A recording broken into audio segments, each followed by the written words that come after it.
इस वक्त हम गुजरांवाला में मौजूद हैं और हमारे साथ एसएचओ थाना कोतवाली वकील खान साहब मौजूद है। इन्हीं की जुबानी जान लेते हैं कि गोंदलावाला फाटक में 3 अफराद को बेदर्दी के साथ कत्ल कर दिया गया।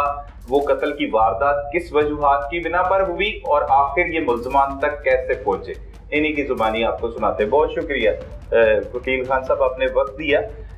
ये अफसोसनाक वाकया कैसे आपको इतला मिली, कैसे मौका पर पहुंचकर फिर तफ्तीश का आगाज किया गया? कुछ ऐसा कबल दिन के 12:30 बजे कॉल मसूल होती है 15 पे कि जो जीटी रोड आपका गोंदलावाला फाटक है, वहाँ जीटी रोड के ऊपर 3 अफराद कत्ल हो जाते हैं। दिल खराश वाक़या की रिपोर्ट मिलने के बाद मैं हमारा अपनी टीम फ़ौरन मौके पर पहुँचता हूँ। तो मौके पर 3 अदद लोग, 3 कस लोग, मज़हर, सफियान और उसका बेटा, ठीक है, वो हमें वहाँ कत्ल हुए जीटी रोड के ऊपर मिलते हैं। बाप बेटा भी, इस फायरिंग के सफियान और जो अब्दुल रऊफ है वो बाप बेटा है और जो मदर है वो उनका ब्रदर इन लॉ है। ये तीनों की डेड बॉडी हमें वहाँ से मसूल होती है।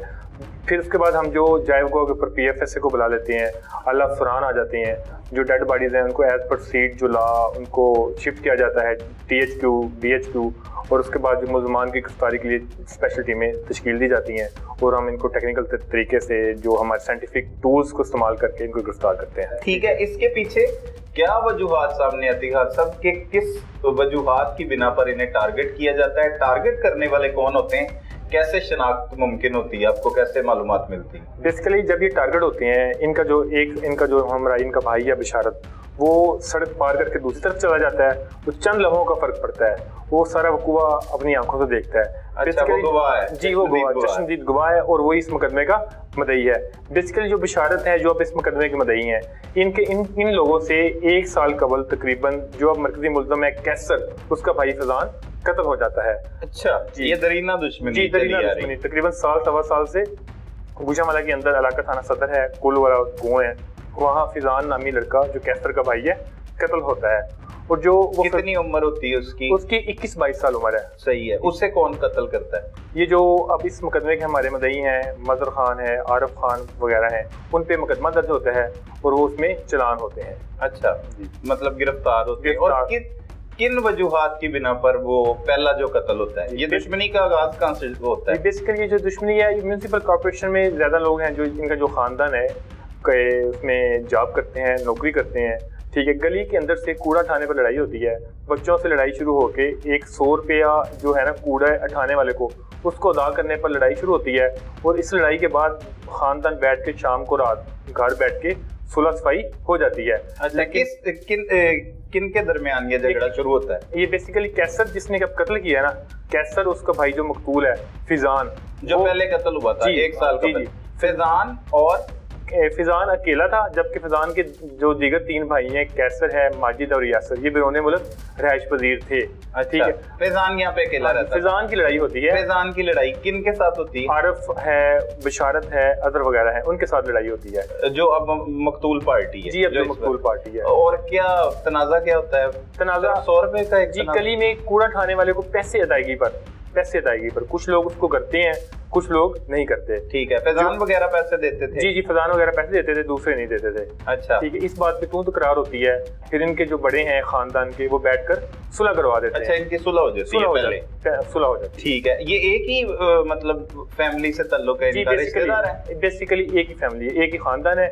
फिर आगे मजीद डिवाइड हो गया ना, जो इनकी कह लें कि दादा परदादा नस्ल पे जाए तो एक ही खानदान बनता है। फिर आगे से डिवीजन हो गई है। ठीक है, करीबी रिश्तेदारियां आपस में मौजूद हैं। अभी बरादरी एक ही है? जी, बरादरी एक ही है, बेसिकली पठान है ये। अच्छा, दोनों ग्रुप? जी, दोनों ग्रुप, और साथ रहाइश है, एक ही गली में रहाइश पजीर है, हमसाये भी हैं और रिश्तेदार भी हैं। ठीक है, फैजान का झगड़ा होता है आरिफ वगैरह के साथ और सुलह हो जाती है उसकी? सुलह हो जाती है। फिर कहाँ से खराबी पैदा होती है? फिर उसके बाद जो है फैजान अगले दिन कत्ल हो जाता है। ठीक है, जो आरिफ वगैरह है उनके ऊपर FIR हो जाती है, लेकिन आरिफ वगैरह का अभी तक क्लेम है जी हमने नहीं ये कत्ल किया, लेकिन FIR होती है, उस मुकदमे में वो चलान होते हैं। अच्छा, ठीक है, मतलब पुलिस गिरफ्तार नहीं करती, सिर्फ जेल भी भिजवाती है? जी, जेल में भेज देती है। ठीक है, जबकि कैसर है और उसके दीगर 2 भाई माजिद और यासर, ये बिरोने मुल्क होते हैं, ये तीनों भाई। हाँ, ये फिर आ जाते हैं। फिर कैसर को फैजान की जो बात है, जब फैजान की डेथ हो जाती है, फैजान कुछ लोगों को कह के जाता है कि मेरे खून का बदला लेना है। फिर कैसर के फैजान की डेथ फायरिंग से ही होती है? जी, गोलियां लगती हैं? कहाँ पे लगती हैं? गोलियां उसको पेट में गोली लगती है, उसकी टांगों में गोलियां लगती है। और वो उनके गाँव में? जी, गाँव में और गली के अंदर ही, गली के नुक्कड़ पे गोलियां लगती है, उसकी डेथ हो जाती है। ठीक है। फिर कैसर बाहर से आता है, सारे भाई आते हैं, दूसरे चले जाते हैं, लेकिन कैसर के सर पर खून सवार रहता है। अच्छा। कैसर फिर जुस्तजू करता है। कैसर सबसे बड़ा भाई है इनका? कैसर सबसे छोटा भाई है इनका। अच्छा, सबसे छोटा है। सबसे छोटा कैसर। फिजान उससे बड़ा था? जी, फिजान उससे बड़ा था। अच्छा। फिर कैसर इनको फॉलो करता है, जो इनको सेशन कोर्ट के अंदर इनकी पेशी होती है, इनकी डेट्स होती हैं, उन पे वो आता है, मसलसल कोशिश कर रहा होता है। लेकिन अच्छा, मतलब वो प्लानिंग कर लेता है अब कैसर कि मैंने अपने भाई के कत्ल का बदला लेना है। जी जी। कैसर है, उसके दो कजन है, शमरोज, जो कैसर के भाई फिजान था, जो उसमें मदई बना था, शमरोज बना था, क्योंकि कैसर वगैरह उस वक्त बाहर थे। शमरोज, हुसनैन वगैरह और जो इनके दूसरे दीगर साथी हैं, ये मिलकर सारे प्लानिंग करते हैं और इसको अमली जामा बनाने के लिए 5-6 दफा पहले अटेम्प्ट करते हैं। अच्छा, कहाँ पे वो अटेम्प्ट होती है? जी, सेशन कोर्ट से जब ये सेशन कोर्ट में जाते हैं, कमरा अदालत में, वहाँ इनकी पेशी होती है, डेट्स होती हैं, वहाँ से पीछे लगने की कोशिश करते हैं। लेकिन कई दफा होता है वो गाड़ी पे आते हैं, ये उनका वे ऑफ जो कन्वीनियंस है सूटेबल होता है, सिक्योर होता है, तो हमला नहीं हो सकता। ठीक है, वो नाकाम रहते हैं। लेकिन जो अब ये वकूआ हुआ उस दिन ये फिर इनका शिकार हो जाते हैं। सही है। वकूए वाले दिन क्या होता है? वकूए वाले दिन तकरीबन 12:15 के आगे पीछे ये जो डेट ही होती है, तारीख ही होती है, अदालत जी से वापस आ रहे हैं, जा रहे हैं, अदालत से वापस जा रहे हैं। ठीक है। अच्छा, इसमें जो मुल्जमान गिरफ्तार होके जुडिशियल कर दिए जाते हैं, जी जी, चलान हो जाते हैं, वो मुल्जमान जमानत पे बाहर आ जाते हैं क्या? जी, उनमें से सिर्फ है ना 3 मुल्जमान जमानत पे बाहर है। ठीक है। फिजान कत्ल केस में? जी, फिजान कत्ल केस में। सही। ठीक है। उसमें आरिफ खान है, मदर खान है, एक और इनका दीगर भतीजा है, वो बेल पे है। बाकी अभी उस वकूए तक 4 बंदे इनके अंदर थे। ठीक है, वो भी डेट पे आते हैं। जब वो डेट से बाद फारिग होते हैं, जब ये 4 बंदे आते हैं गोंदावाला फाटक, 3 बंदों ने जाना होता है कोलू वाला है गोंद जानब लाहौर की तरफ, और एक जो बशारत है उसने जाना होता है वजीराबाद। वो जीटी रोड क्रॉस करके दूसरी तरफ चला जाता है। जब ये 3 लोग इधर खड़े होके रक्षा एक से उतर के दूसरे रक्षा के इंतजार में खड़े होते हैं, पीछे से ये वैगनार गाड़ी पर और एक मोटरसाइकिल पर सवार होकर आ जाते हैं। अंधाधुंध कैसर वगैरह अंधाधुंध फायरिंग करते हैं और 3 लोग मौके पर जहाँ हो जाते हैं। बशारत लकीली सड़क की दूसरी तरफ होने की वजह से बच जाता है और वही मुकदमे का फिर मदई बनता है। जी, मदई भी वही और चश्मदीद गवाह भी वही है। सही है। ये 4 लोग थे।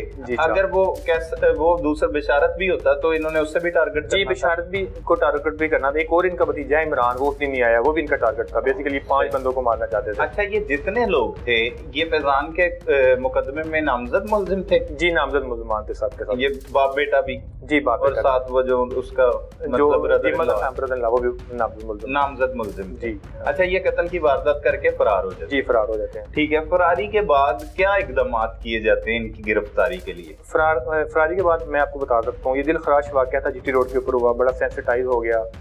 सीएम साहब ने आईजी साहब ने नोटिस लिया और सीपी साहब ने अपनी कमांडरशिप में स्पेशल टीमें टास्क दे के हमें टास्क दिया इनको गिरफ्तार करें। फिर हमने टेक्निकल तरीके इस्तेमाल करते हुए जो 2-3 मुल्जमान थे उनको हमने विदिन 24 आवर्स अरेस्ट कर लिया था, 24 घंटे के अंदर। सही। जबकि जो कैसर और सुनैन है, जो मेन मरकजी मुल्जमान थे, जो शूटर थे, जिन्होंने फायरिंग की है, ये रूह पोश हो जाते हैं। अच्छा, लेकिन ये फरार हो जाते हैं। जी, लेकिन हम जिनकी जियो फेंसिंग करते हैं, सीडीआर लगवाते हैं, इनकी इमेज पे वर्क करते हैं, रेड करते हैं, फिर इनको भी हम काबिश के बाद विदिन 20 या 25 दिन हम इनको अरेस्ट कर लेते हैं। अच्छा।